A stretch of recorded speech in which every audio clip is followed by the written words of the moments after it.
Hey y'all, what's poppin'? What's good? And welcome to another episode of No Cookie Cutter Christian. Y'all, this is my birthday episode, and I would have had some cake or something, but in all reality, my birthday's 5 days from now, and I didn't want no cake being in the fridge spoiled. So yeah. So today I wanted to just talk about some of the things that I've learned, um, and some lessons that has really stuck out to me recently that I would be moving forward with in my life. This birthday, I turned 36. So I'm giving you 6 lessons.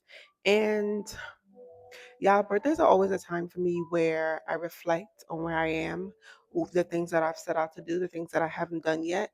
And I kind of just look at the gap between who I am and what I want to do versus where I actually am.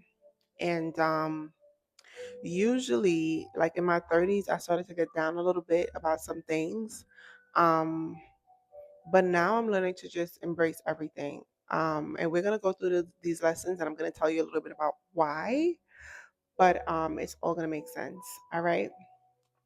So, first lesson is that no is a full sentence. Yeah, clock that T. Okay. Outside of Jesus, I am the main character in my life. And I say that because so many times we feel obligated to be there for people and do things and show up. Even sometimes for people that don't feel the same way about us, who don't show up for us, or just things that like sincerely, severely inconvenience us, you know? And I'm just at the point where I think, um, I think there are a handful of people that I go out of my way for. And when I say a handful, I do mean a handful.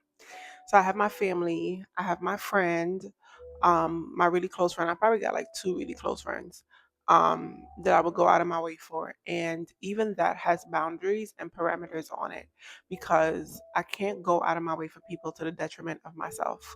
If there's something that I'm able to do, but it might be inconvenient, okay, cool. If I am not able to do it, then you get what I'm saying? It's gonna have to be a no. And I no longer feel bad for not showing up or not being who somebody need me to be in a moment. The Lord is your all sufficiency, not Kima. Okay. And one of my previous episodes, I talked about feeling like I needed to be people's savior. And after really just analyzing everything, I'm just like, mm-mm. You get what I'm saying? I think what I've seen with a lot of women is that women tend to sacrifice themselves a lot, but then they're sacrificing themselves hoping to get something in return. And when they don't get it, then they're upset, then they're mad, then they start blaming other people, and then their life is just not what they want it to look like because they've decided that they wanted to show up for people in a certain way that they just couldn't couldn't do, or it was inconvenient to do, or they didn't want to do, and then they blame other people. I don't want to be like that. Everything that I'm doing wholeheartedly from a place of love, from a place of kindness, from a place of, um, just out of my heart, just not expecting anything in return. So, yeah, no is a full sentence. So when I say yes, it's great, love that. And when I say no, you got to be okay with that. And one of the things that I've noticed with that is that the people who endeavor to use you, when you say no, they're highly offended. But the people who love you, when you say no, they know that you love them. And so they're not going to take it personal. And if you do take it personal, oh well. So that's my first lesson in my 36 years of life, child. My second is give grace to yourself and others. I think that I am not that easy on myself. And I don't know if it's because of the Trinidadian and New York background. It's just so different.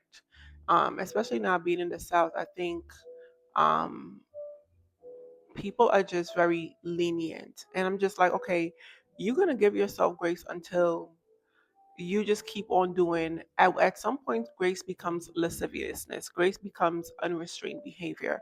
I think it is not wise to always say grace, grace, grace. The grace of God should allow you to live better. You know what I mean? Like the grace of God is not a license to do whatever you want to do and say you have God's grace. The grace of God should allow you and enable you to live right and to live holy. And I strive to do that, but most of the times when I don't get it right, I'm really hard on myself, and it can fall into condemnation, which I don't want it to get there. And so I feel like the way that I treat myself is the way how I treat others. And the Bible talks about loving others like yourself. And I truly believe that the capacity that you have to love yourself is a capacity that you have to love others, right? Um, but yeah, I feel like I need to give a little bit more grace and be less condemning for sure, but still hold myself accountable to the standards that I have. And I think once I start doing that with me, that'll be a lot easier for me to do that with other people. And truth be told, like that is a thing that I've struggled with all my life. If there's one thing that I've consistently struggled with as a Christian, it is giving myself grace. Because I'm just like, yeah, yeah, yeah. Y'all say that, but y'all be gracing yourself all the way to hell. I just everything cannot be grace, grace, grace. Just a little bit. The third lesson is there is no clock on anything. I am unsubscribing to the biological clock, the marriage clock, and everything else because I am truly believing that everything is going to happen for me in God's timing. Now, I think that as a 36-year-old woman who's unmarried and does not have kids, sometimes it feels as if, okay, what if you have to accept that this may not happen? And although I know what God has said to me, I feel like I've seen the quest for marriage really allow people to make it into an idol. I've seen the quest for having children really allow people to um really allow them to be heartbroken and really steal their joy. I want neither for myself. I think that this is prime time for me. I'm grown, I have my own place, I'm doing my own thing. Like, this is prime time for me to continue to learn myself, to continue to um, explore the city that I'm living in, just to continue to build and grow in my personal life and the other things that I'm doing. So I am making it a point this year to make sure that I continue to build community because that was big for me from last year. And I felt like I did a really great job. So I'm just continuing to build community. I'm continuing to um, just have people around me because I think that one of the things that people don't talk about is that when you are single, how do I put it? When you're single, but you're isolated, it's two different experiences from being single and actually out in the world living your life. And I think that it's so much more fulfilling when you're out in the world and living your life. The other thing that goes with that is that I think when you take the clock off of everything, then you stop putting pressure on yourself in situations for any particular outcome. You get what I'm saying? You just learn to live your life. You learn to pray. You learn to fast. One thing about me, y'all know God is going to give me a dream. He's going to give me insight. He's going to make me start feeling uncomfortable. And He's going to allow me to know what is going on with somebody else if I need to head out. But in the meantime, you know, I feel like I just want to enjoy life. I know a lot of women have the idea that okay, you wait till you get married to buy a house, you wait till you get married to go on these trips, you wait till you get married. For what? God alone knows if something like COVID is gonna happen again where you're gonna have to stay in the house. As much as it is within my power, I am outside. Period point blank. I am outside because I feel like one thing about it, and y'all ladies need to understand this too. The men are not sitting down waiting for you to figure out what you got going on. They're outside living their lives, doing their things. So it's really important. That's not the reason though, but I'm just saying like it's just a totally different mentality. Um, we have to take ownership of our lives and our own happiness. You know, you spend some time with God, you make sure that you are praying and praising, like your praise and worship time. I think that this is very underrated um for Christians, but I feel like worship is something that fills you up. It really does fill your cup. You know what I mean? And so I think every time that you're not in worship or that you've lagged in worship, you end up having those feelings of those voids come up and you want to go find it and fill it in other places. You know what I mean? And I think it's just really important for us to get back to ground zero, like get back to prayer, get back to worshiping. And I think once we do those things, it'll be so much easier to be filled up and operate from a place of I have everything that I need versus I need to go start talking to somebody. I need to go do this, that, that. You don't have to do all of that. And I am a witness, okay? That's how I'm able to calm my nervous system is in worship. I kid you not. And so, yeah, I've given up the clock. I'm unsubscribing to all the things. And I think one thing for women over 35 to consider, and this is something that I've had a conversation with my homeboy about, is that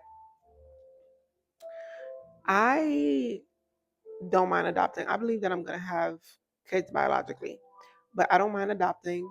I love being an aunt.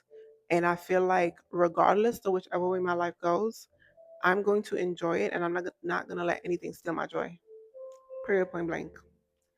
I think everything that is within my control, that I handle it, and everything that is within God's control, that I allow Him to handle it.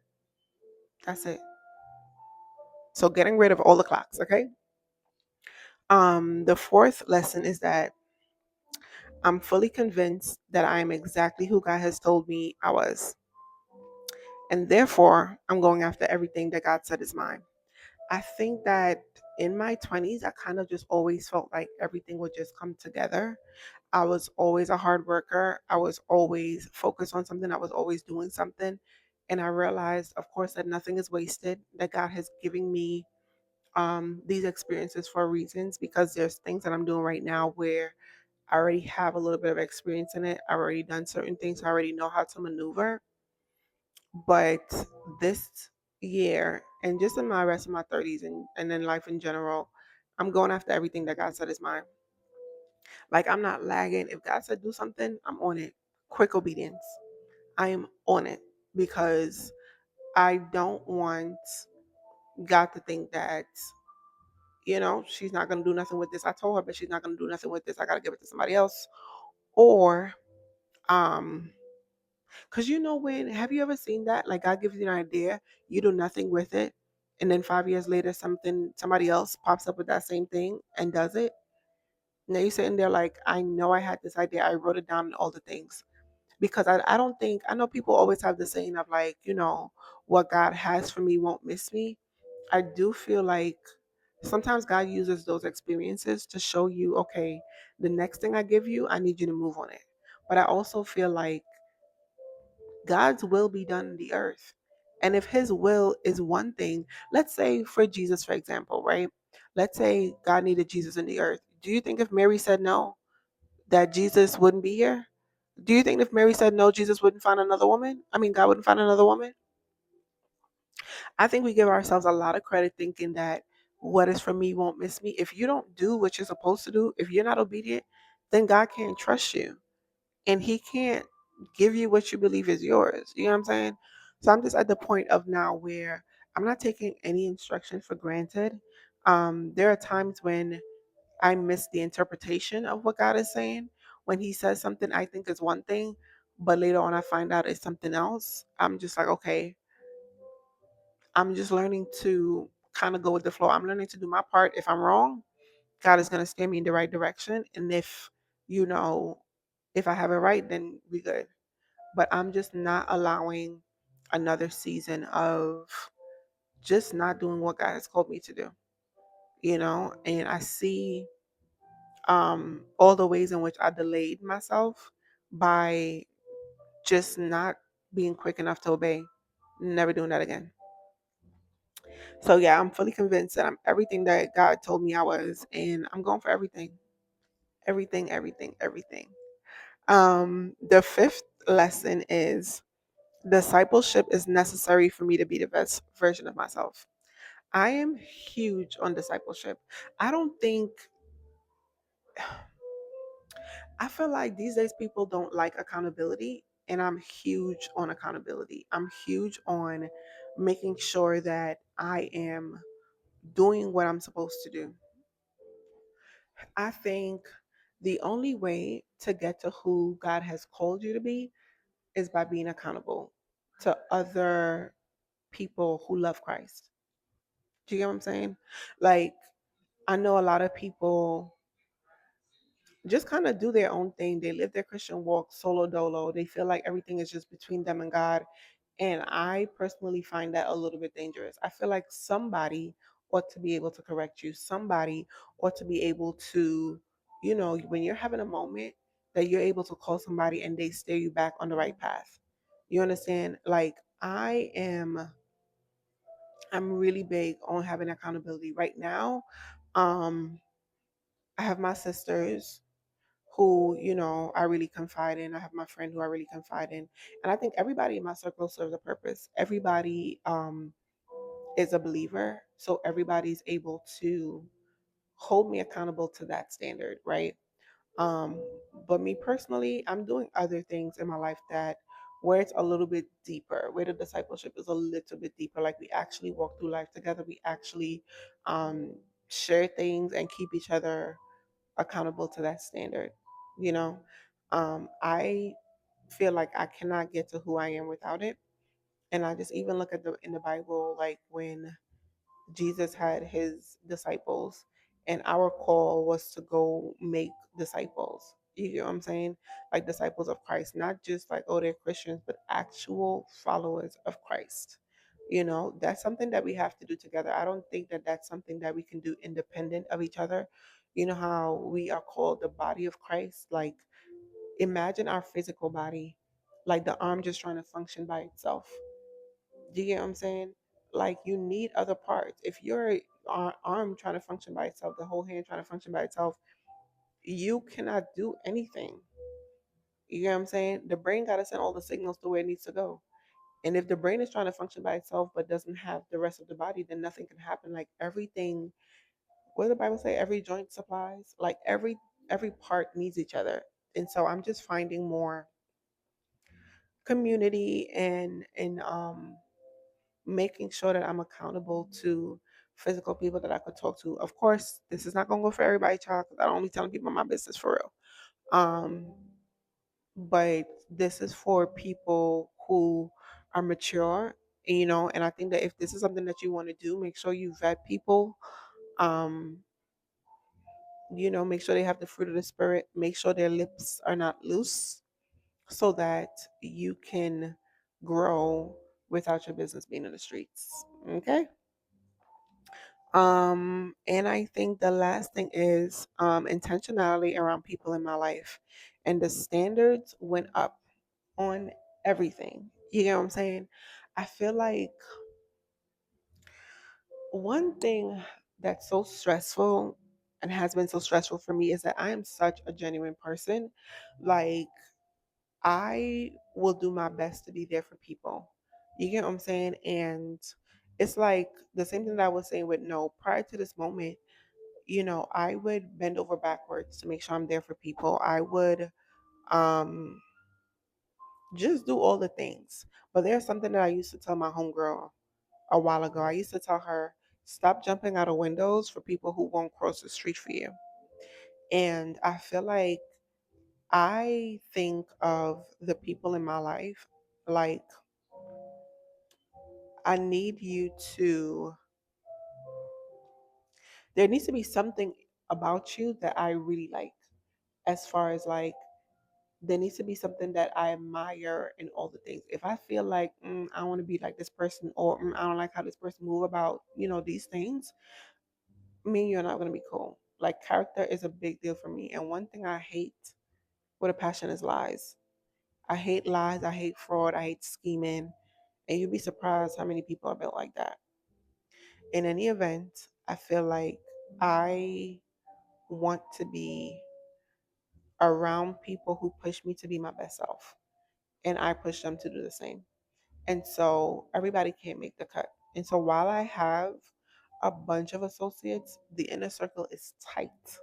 You hear me? Tight. And so the people that I let in that space is heavily vetted.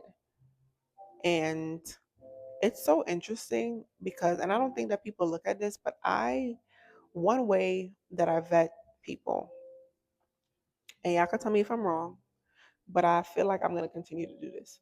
I feel like if I look at you and I look at your friends and I feel like I don't necessarily care for your friends, I feel like that makes me look at you sideways, because what is it about this person that you have something in common with that you would even be around somebody like this? And it's not even to put myself on a pedestal or to put anybody else on a pedestal. It's literally just there are some people whose character is just lacking. And I feel like if you are around people whose character is lacking, then I'm going to be like, what part of your character identifies with this person that you're around them and yet you're comfortable?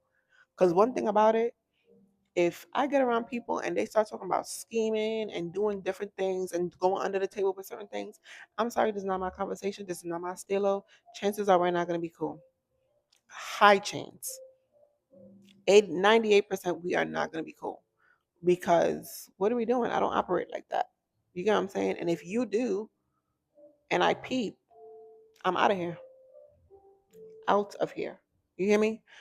Um, so yeah, I think just being intentional about who I date, who the kind of friends that I have in my life, certain conversations that I have. I'm just very much, the price done went up. I done settled. You know, I feel like I can look back and there's a couple of things that I've done that I feel like I'm not proud of. But had I been more intentional back then, I wouldn't have had to deal with it at all. And so now I'm to the point where, okay, there's certain things I'm just not for. Do you know what I mean? Like, there are boundaries and there are standards around certain things. And so um, this is 36, well, almost 36 in 5 days. I'm really excited about what God is doing in my life. I'm really excited about where He's taking me and the people that He's bringing into my life. I feel really blessed and I feel really grateful. And whereas in the years past, when I was going through everything, and my birthday just felt heavy because I felt so far from where I feel like God had called me to be. I feel like now I was almost tempted to like not be grateful or just be thinking like, okay, well, God, I still want this. I still want to do this, da da da. But I really just got in my grateful bag. Like, not only God's willing am I making it to 36, but I'm also happy. I'm also locked in with God. I'm also finding community and learning the things that I like and don't like on a different level. Um, I get to be the main character of my life. I get to live my life how I please and still honor God. Like, there's just so much that I feel grateful for at this stage in life. Like, life could have turned out in so many different ways, but I've seen how the hand of God has kept me. I don't know. Thinking about this makes me want to cry. And yeah, I'm not a crier. I do not cry. Unless I'm worshiping. I'm not gonna hold you. I cry all the time when I'm worshiping. But yeah, I'm just so grateful. My heart is just so full of gratitude for everything that God is doing. And the best is yet to come. I'm excited for some things that's coming up, but God is so truly, God has already done enough. And I'm grateful. So cheers to me. Happy birthday to me. The next podcast I might film exactly on my birthday. So we'll see how that goes. But y'all, thank you for rocking with me. Thank you for watching another episode of No Cookie Cutter Christian Podcast. I hope to see y'all in the next one because honestly, y'all, it's only gonna get better and better and better. Bye.